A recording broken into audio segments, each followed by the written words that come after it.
Bonjour et bienvenue pour la suite de nos vidéos. Aujourd'hui, à partir de ce niveau, nous allons travailler principalement avec le profil d'assistance de direction. Qu'est-ce qu'elle pourra faire? Alors, sans plus tarder, on va commencer par créer un client. Oui, l'assistante de direction pourra créer un client. On va le faire dans le module de vente. Ça pourrait être un client comme un fournisseur. Le principe est le même, mais sachant que pour le fournisseur, c'est dans le module achat, en principe. Là, on vient dans le module des ventes et on va ici, commande. Tout au fond, on a client.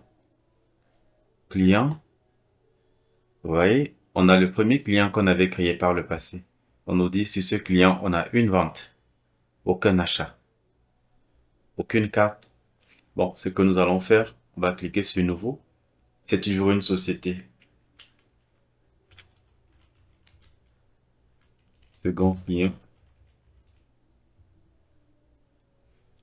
Bon, dans certaines zones, il peut arriver que, en entrant le nom, forcément, le système recherche le client sur Internet et affiche ses paramètres. Dès l'instant où vous cliquez, ça renseigne tous les autres champs.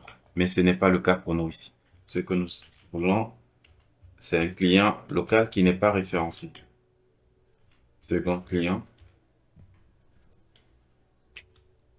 la rue. Bon, je mets toujours la fameuse rue.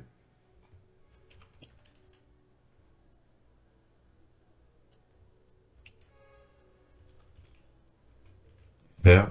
Je peux mettre Yaoundé,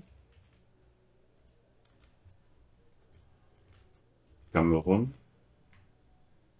Ok. Là, notre client est créé, je peux l'enregistrer. Je peux aussi enregistrer un contact dans le client. Le contact, c'est une personne physique qui travaille dans cette société. Alors, je le fais. Je dis, par exemple, Monsieur Bertin. Monsieur Bertin, on peut dire c'est un contact ou alors c'est la personne. On peut dire c'est un contact, Monsieur Bertin. Titre, Monsieur, poste, directeur commercial, par exemple. Bertin, arobase test.fr. Téléphone.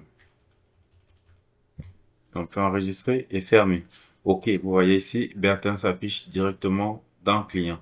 C'est bon, nous avons vu comment créer un client. À très bientôt pour la suite. Au revoir. Ok, pour cette vidéo, nous allons nous attarder sur les rapports de vente. Alors, avec un profil d'assistant de direction, il est intéressant de regarder et de consulter régulièrement les ventes et d'avoir des rapports. Pour le faire, on va dans point de vente. Ici, on a déjà notre tableau de bord ici, qui nous présente le point de vente. On peut en avoir plusieurs. On peut venir analyser les commandes. Et là, on a les différentes commandes par point de vente. On peut trier aussi en fonction des sessions des clients, en fonction des points de vente. Ici, nous n'avons qu'un seul. Nous pouvons vérifier les paiements, espèces mobiles. Nous pouvons analyser les commandes. Avec le chiffre, nous pouvons changer les différentes unités de mesure. On peut aller plus loin avec des filtres un peu plus personnalisés et vraiment personnalisés, comme je le dis. On peut venir ici analyser les détails des ventes. Et là, on entre la date de début. On peut analyser sur toute une période. Et on imprime. Ça nous donnera un résultat. On peut aussi analyser les rapports de session. On choisit le point de vente concerné.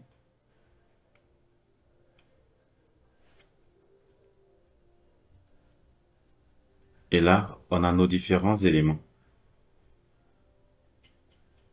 Donc, voilà comment nous pouvons voir nos différents rapports et statistiques par rapport au point de vente. Alors, je vous remercie et à très bientôt pour la suite.